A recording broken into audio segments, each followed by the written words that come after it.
Hello, I am so excited to finally introduce to you the winner of R&R's 5th Annual Women in Restoration Award, once again sponsored by Violin Management Associates.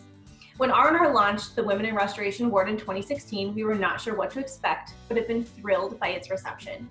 We started this initiative because we realized there are some strong women doing some major glass shattering in the industry.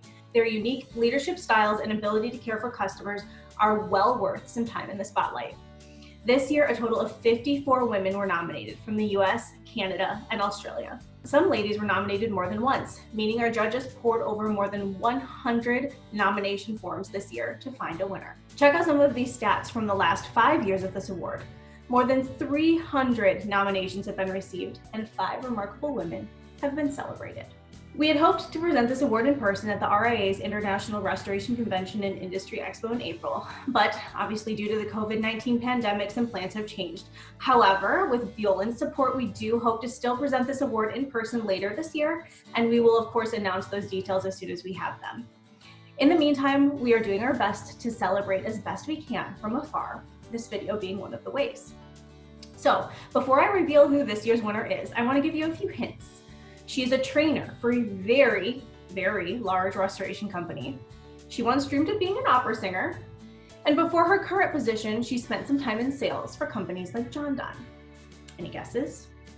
All right, without further ado, I am so thrilled to announce the winner of the 2020 Women in Restoration Award, Cara Driscoll, the technical trainer for Belfour. So I've been in the restoration industry my entire working life. I originally went off to college. When I graduated high school, I went off to college on a music scholarship. I was training to be an opera singer. And so, I was for years and years involved with singing and stage and all and theater and all of that. And let's just say I had a really good time at college, my first year and a half. And my parents were like, hey, we're not paying for you to party. And so I came home I lived in South Carolina, and I came home from school in Georgia and started working for their company. While I had graduated high school and gone off to college, my dad had kind of pulled out of corporate America, as a lot of people do, and my parents had bought 10 ChemDry franchises. So they had gotten into the carpet cleaning industry. And so I went to work for the carpet cleaning business and was going to college at night. And I had, at that point in time, changed my major from music to business and absolutely fell in love with the business classes. And, I worked for them, for a long time, over a decade of cleaning carpet. And then they started a separate restoration company because at the time in the early to mid 90s, ChemDry was just strictly carpet cleaning, and my parents saw the need for also restoration, so they created a separate company that we all worked for, but so we do carpet cleaning and restoration. And I did that for years and went to night school for like what felt like forever, because I stayed in school and got my undergraduate and got my MBA. It was very important for me, and my parents had always raised me that education was really important. So I just plugged along at school, meanwhile cleaning carpet and being on call. And it was a really cool experience because my parents didn't give me, I didn't get a free pass because I was their daughter. I had my own carpet cleaning van and a helper, and went out, and when I was on call, it was me and a helper, and we're out at midnight moving furniture, sucking water, doing the whole deal. And that's kind of how I got started in the industry, was really thrown into it. And I'm just so grateful because, even today, especially as I go out and teach people how to do this, I don't think there's anything like experience. I just don't think there's anything like experience. If you've never been on call and had to wake up at 2 or 3 in the morning to go extract raw sewage out of somebody's house, or, work a full day shift in full PPE in South Carolina, especially, super hot. You can't appreciate the hard work that people are out there doing every day. Yeah. So what took you out of the family business and off kind of on your own trajectory? Eventually my dad, actually, a lot of people know my father. My dad's Richard Driscoll, and he is a IICRC instructor as well. And my dad sort of got into doing some of the the legal consulting, and then eventually got into teaching some IICRC classes. And I was really fascinated by that. And there had been a couple instructors. Again, my parents were really big on education. So anybody who worked for the company, they put us through, all the IICRC classes that pertained to the work that we were doing. And there were a couple instructors along the way, like Brandon Burton and Barry Costa, that had really made an impression on me, like their teaching style and their ability to get the information, to the students. And I remember watching them being like, man, I'd really like to do that someday. And so eventually I was, I've been really blessed that many, many doors have been open for me along the way. Dry-Ease, I think it was just Dry-Ease University at the time. It's now RSA, Restoration Sciences Academy, kind of took a chance on a young female. I was one of the few female instructors back in I think it was late 90s, early 2000s, when I started teaching. I was probably 26. I mean, I was really young, and it was, they took a chance on me, and I became a WRT instructor for them. And then through again, just a series I've just been so blessed with so many different opportunities. I was teaching for a bridge point in, I think, Nashville, Tennessee one time. And the store manager there was a female. And she was really impressed that I was a female, young female, out teaching all of these classes. And we just became friends and stayed in touch through the years. And she eventually moved from Bridgepoint to John Don. She became a regional manager for John Don. And I got a call one day like, hey, I told them about you. Would you be interested? And I was like, all right, I don't really know. My parents always said, don't close the door on an opportunity until you've at least, investigated it a little bit. And so, I went to work for John Don. I became their Atlanta regional manager. And that was a totally new thing to me, coming from, a restoration company to being an instructor. Now I was going into distribution and sales. And John Don was just a phenomenal company to work for. And I had a really good boss, a mentor there, Jim Palella, who he put up with a lot from me, but we had a fantastic store in Atlanta and really just knocked the socks off that place. And from there, I moved to Abatement Technologies, which is also located in kind of the suburbs of Atlanta. But Abatement had always been in more of like the air scrubbing, they manufacture air scrubbers, they're a manufacturing company, but they wanted to get into sales and distribution of restoration equipment. And so they hired me to launch that product line for them. And I was with them for several years as we started, manufacturing and selling air movers and dehumidifiers and really getting them into the restoration side of the business. They had been more on the healthcare side of things and the abatement side of things. And, one day I remember just sort of sitting at my desk and things were good. Everything was copacetic, but I wasn't, and I was making a lot of money. There's a lot of opportunity in sales if you're successful to do very well financially, but I just wasn't happy. I wasn't happy. I was good at my job, and it was a great job and a great opportunity. And so I spent some time, reflecting and kind of soul searching about, well, what is it that really makes me happy? And did some journaling and some pros and cons and all that stuff. And I came back to teaching is what fulfills me. And so I started taking the steps to get back into instructing, and RSA was generous and took me back on, started teaching WRT for them. And then I think fire and smoke for them. And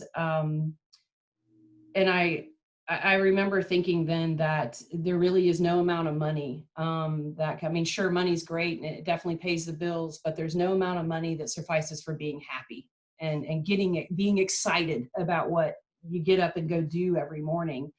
And so I was teaching for RSA and was doing a lot of instructing for Belfour. Belfour would hire us to come in. They had a staff employee who did their WRT classes, but it was one person and it's a big company. And so that was a lot for that person to manage, and they needed somebody to also be teaching fire. So I started contracting to them, and eventually they hired me. They hired me as a technical trainer, And that is what I do today. And I'm the only one now. So I'm the sole technical trainer for Belfour, Belfour Canada, Belfour United States. And I teach all of the IICRC classes, fire and smoke, odor control technician, WRT. We have a ASD flood house in Ann Arbor, Michigan. I teach the ASD class there. Just got approved to teach the remediation portion of AMRT, working on getting the science portion approved. And I have my application in to start teaching trauma, the new trauma and crime scene technician course as well. So keeps me busy. Yeah. Do you have any idea how many classes on average you're teaching like in a month? It depends on the month, but usually my boss is really great. He knows that I'm married and that I need to see my husband occasionally. So I usually schedule my classes about every other week. But there are some busy times in there, like before COVID-19, I was already booking flight to be on the road for 3 weeks in a row. So it just depends on the need. You know, if locations need technicians trained, I'm on a plane and I'm happy to get out there and do it. But usually twice a month in a classroom. But Belfour University, our online training system, we do a lot of virtual training as well. So if I'm not out on the road teaching, I'm usually got a virtual class scheduled. And then I also write all of our IICRC approved manuals and develop the PowerPoints for class. So there's a lot of work behind the scenes that has to be done to prepare these classes and be ready to offer them to our people. It's a lot. That's a lot. Okay. So what is your favorite part of your job? Oh man, I think I have the best job in the whole entire world. And I tell people that all the time. They're probably sick of hearing it. But again, I remember years ago hearing Oprah say, figure out what you love to do and then find a way to get paid to do it. And I can honestly say that has happened. I love what I do, but my favorite part of what I do is getting up in front of those students and teaching them, and the interaction that we have and the conversations that we have. And when you get to see the light go on, or they begin engaging and interacting and asking questions, and you can see that they're interested, you can see that they have a passion to learn. I just love it. There's nothing else. There's no other high in life like that I get from interacting with my students and just getting to know them. It's just the best. And I'm sure many companies out there can say that, but you know, I only have the experience I have with Belfour, and we have phenomenal employees and an incredible company culture too, so that no matter where I go, I feel like family. You know, if I'm teaching at our Las Vegas, location, or I'm up in Boston, Massachusetts, they're all like, Cara, they've never met me before. And they open the door and we get in and we just have so much fun. I get to have fun in my job. I love it. Love it. So why, in your mind, is training so important in our industry, especially when it comes to industry certifications, IICRC certifications, stuff like that? Why is training so important, even right from the start of like a technician's career, the second that they're in, training them the right way? Why is that so important in our industry? And that's the experience I had growing up, is that my parents had us in all of the training classes that we needed. Because, I mean, if I can say this, you need to know how to do the job the right way. And there's a lot of things that go into doing, if we just stick to the conversation of restoration today and set cleaning aside, there's a lot of things that just have to be done the correct way. In emergency response and emergency mitigation, when we arrive on that job, there's basically boxes that have to start being checked off immediately. And there are proper ways to dry, clean, decontaminate, contain. There are, all of the monitoring and the documentation that's so critical in our industry. Somebody needs to be taught how to do that so that their paperwork is correct and it's accurate, and heaven forbid it ever end up in a court of law, that it would stand up in a court of law. And it's okay, I suppose, if we get hired and maybe for a month or two, we're just riding in a van and learning from someone else, but we're learning from someone else and we don't know necessarily what their level of education or training was. And I have people who sit in my classes and, they're like, oh, we didn't know that, something basic, or, oh, nobody ever told us that, because we're busy. I mean, the restoration industry is go, go, go. And we don't always have the time to teach proper information out in the field. And so when people get the opportunity to come to class, come to my classroom, we start at the very beginning before you even get on the water job, and addressing safety, proper filtration and respiratory protection, and then just take it all the way through the end of the job so that the work is being done correctly. So what is an area where you see that the industry could use some growth or evolution or something, take things to the next level? What's an area in the industry where you could see some change happening? I would love to see, I think probably there's two things that come to mind. I think that there could be more technology used in our industry. Um, the water damage restoration industry, if you look at it, when it really started going, I mean, it's been around since the late 70s, early 80s, but since we've really started, getting involved with it, we've been around about as long as cell phones have. And look how quickly, that technology has advanced. All of us with our smartphones, glued to our hands or our head all the time. And yet we're about the same age as that industry, and we still do some of the things that I was doing back in the field in like 1994. And so I feel like there could be more advances in technology. They're coming, but they're slow. We definitely have better programs out there for moisture mapping now, but you still look at some of the thick layers of documentation that we have to provide. I just think that there's easier, faster ways to gather that information, record that information, and share that information. I think the other part that I've struggled with since I've been in this industry is that could just use some change or some improvement, and I wish I had the solution to it, would be better relations with the insurance carriers. I find that our hands are so often tied, and it really fascinates me that they nowadays dictate the work that we do. And I have a hard time swallowing that one, that we're the professionals, we're the ones who are trained in property restoration and decontamination and even reconstruction.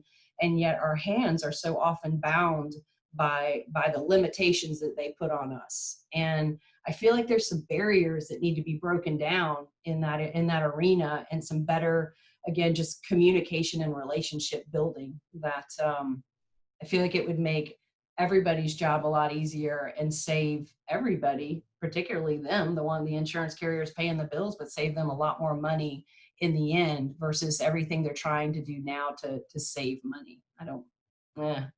Don't get me started on it though. I get it. I don't think yes, I get it. You're not the only one with that opinion for sure. Okay, so what advice would you give other women thinking about coming into the trades, or specifically restoration, looking at an industry that is, traditionally a little more male dominated? It does require, if you're going to be in the field, some tough work. What kind of advice would you give women looking to come into the industry, or women who are here and trying to figure out their path and how to grow and find their place like you've done? I have a few suggestions, just things, again, based on my experience that have worked for me. But work hard, first and foremost. I didn't get here just by sitting around. I've been in the trenches. I still go back in the trenches. I responded to Hurricane Harvey and Hurricane Irma, and I was not teaching for 2 years. I was out in the field cleaning up after those huge disasters that they were. So it's hard work. And oftentimes, like it or not, the way it is that women may have to work twice as hard as men, just because we're not expected in this industry, and we're still, there's more of us in this industry for sure, but still the vast minority. I mean, I teach a class every other week, and if I have a female in my class, I may have 1 to 2 females. It's not common for them to be in this industry, but hard work. But it's probably with any career. I would say to women, getting into this industry and learning it, be yourself. I have hit many glass ceilings, and I have tried to get into the boys club at some different organizations. It just exists. But I've never changed who I am. I'm outspoken and I'm opinionated. I'm strong-minded, but my parents raised me that way, and they never raised me to apologize for being that. So be be true to yourself. Don't give yourself up in this quest to find a place where you belong. I say speak up. I think that women are intelligent. They have really good ideas. I don't know. My husband always reminds me that men are from Mars and women are from Venus, and that we're just totally different in the way we think and we operate. But that's what's great. That's what makes the world go round. And so I think that women should speak up when they have an idea. I often see things from a different vantage point. That if we did something this way, it would save time and money. It'd be cost effective. It'd be more efficient.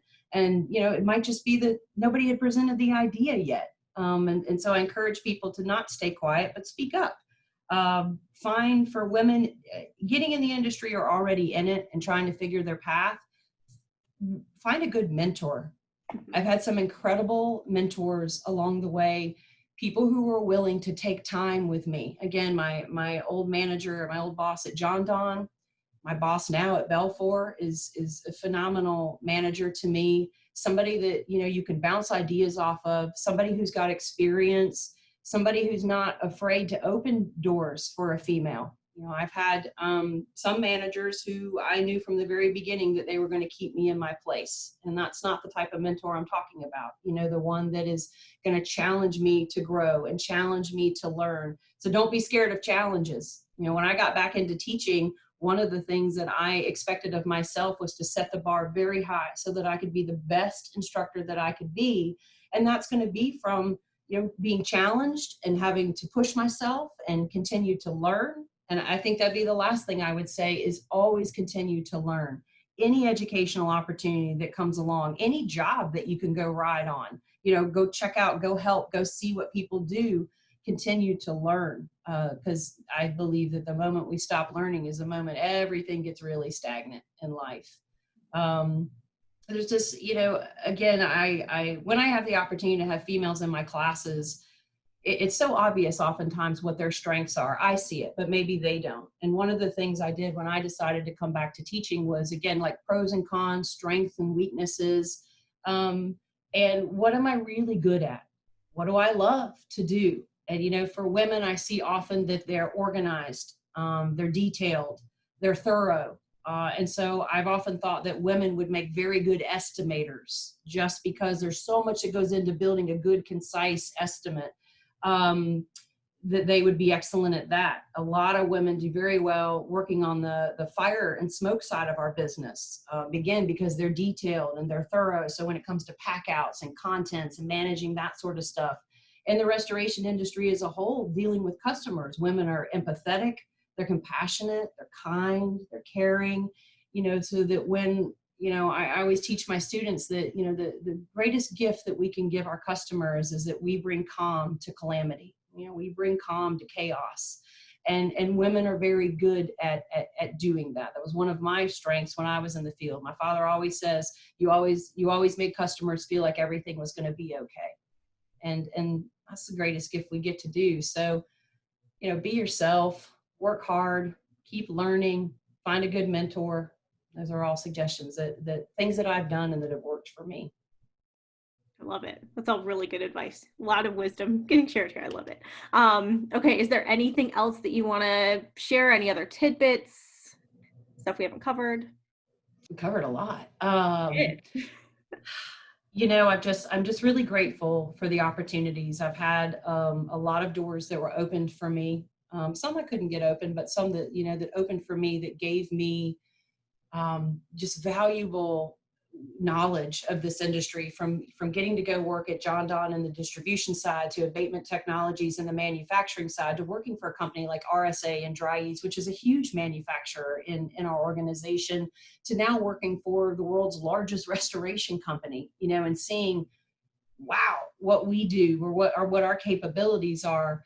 I just feel that I've been blessed time and time again. And I would be remiss if I didn't say, thanks, Mom and Dad. I had parents who pushed me. I had parents who believed in me. My parents encouraged me. They were tough on me. And still to this day, they're just so proud of me and they support me. And I'm really grateful for Mom and Dad. I'm really grateful for Tammy Kleine, who nominated me for this, and my boss, Ted Foster. He's something else. I'll tell you what, I'm just so grateful for people like that in my life. Can't say enough about the other phenomenal women who were nominated for this. Keep going, keep doing it. You're amazing. And thank you to you guys for doing this. As I said at the beginning, it's such a big deal to recognize women in this industry. And I'm so grateful to this magazine, and I'm grateful for the Viola Group for doing this. It's really special, and I am overwhelmed. I really am. So thank you, thank you, thank you.